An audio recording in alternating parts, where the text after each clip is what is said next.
தமிழகம் எங்கும் கிளைகளை கொண்ட Annamal institute of hotel management and hospital management படிப்பில் சேர்வதற்கான அட்மிஷன் நடைபெறுகிறது.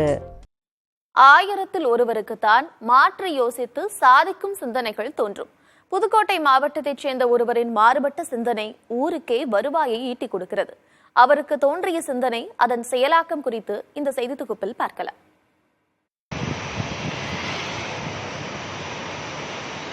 மேட்டூர் அணையிலிருந்து பொங்கி பாயும் காவிரி ஆற்றின் கடைமடை மாவட்டமான புதுக்கோட்டை திருவரங்குளம் அருகே உள்ளது மாஞ்சான் விடுதி கிராமம். இந்த ஊரில் கண்மாய்க்கரை, குளக்கரை, ஊருணிக்கரை, சாலைகளின் இரு மரங்குகள் என எங்கு பார்த்தாலும் காண கிடைப்பது புளிய மரங்கள்தான். இந்த புளிய மரங்களில் உதிர்க்கப்படும் புளிய பழங்கள் ஊராட்சிக்கே வருவாய் ஈட்டித் தருகிறது. வருவாய் என்றால் 100 1000 இல்லை, லட்சக்கணக்கான ரூபாய் வருவாய் கிடைக்கிறது. இதற்கெல்லாம் காரணம் ஊராட்சியின் முன்னாள் தலைவர் பாலசுப்ரமணியன். 86 வயதான இவர் ஊராட்சி தலைவராக 4 முறை பதவி வகித்தவர்.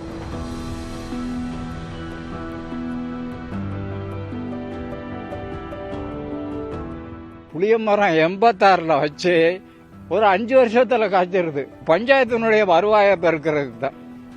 அதுதான் காரணம், வேற ஒன்றும் இல்லை. பஞ்சாயத்துக்கு நிதி ஆதாரம் வேணும்னா மரங்களை உண்டாக்கணும்.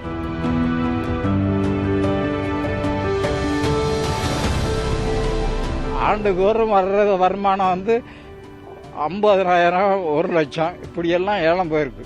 இந்த ஒரு முருங்கை உள்ள புளிய மரங்கள் 1,70,000 போச்சுங்க. 1300க்கும் அதிகமான இந்த புளிய மரங்களே ஊரின் அடையாளமாக திகழ்கின்றன. நீர்பிடிப்பு பகுதிகளில் மண்ணரிப்பை தடுக்கும் பாதுகாப்பு அரணாகவும் உள்ளன.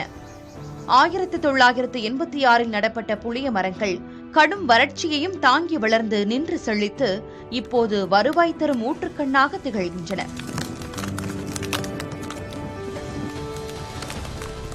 நடப்பட்ட மரக்கன்றுகளை பாதுகாப்பதற்காக ஊர் கட்டுப்பாடும் விதித்திருக்கிறார்கள். இதற்கு முன்னதாக தென்னை மற்றும் மாமரங்களில் ஒரு சிலதே இப்போது தப்பி பிழைத்துள்ளன. ஊராட்சி முன்னாள் தலைவர் காட்டிய வழியில் இப்போது 1000க்கும் மேற்பட்ட புளிய மரக் கன்றுகளை நடவு செய்துள்ளார் இப்போது இருக்கும் ஊராட்சி தலைவர்.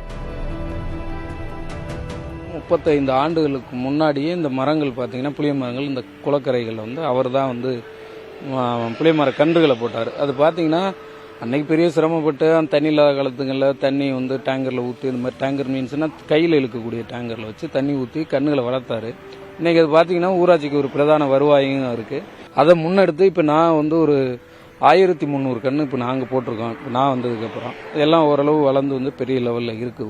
இந்த ஆண்டு கண்டிப்பாக மழைப்பொழிவு அதிகமாக இருந்ததுன்னா நாவல் மரங்கள் எல்லா கரைகள்லையும் சரிங்க, ரோட்டு ஓரங்களில் சாலையினுடைய இருபுறங்கள் நடுறதுக்காக பிளான் பண்ணியிருக்கோம். புதுக்கோட்டை மாவட்டத்தின் வறட்சியான ஊராக திகழ்ந்ததுதான் மாஞ்சான் விடுதி கிராமம்.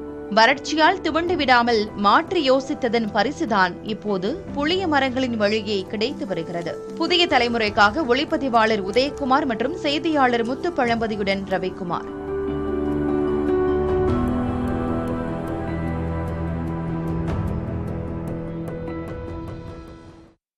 தமிழகம் எங்கும் கிளைகளை கொண்ட Annamal institute of hotel management and hospital management படிப்பில் சேர்வதற்கான அட்மிஷன் நடைபெறுகிறது.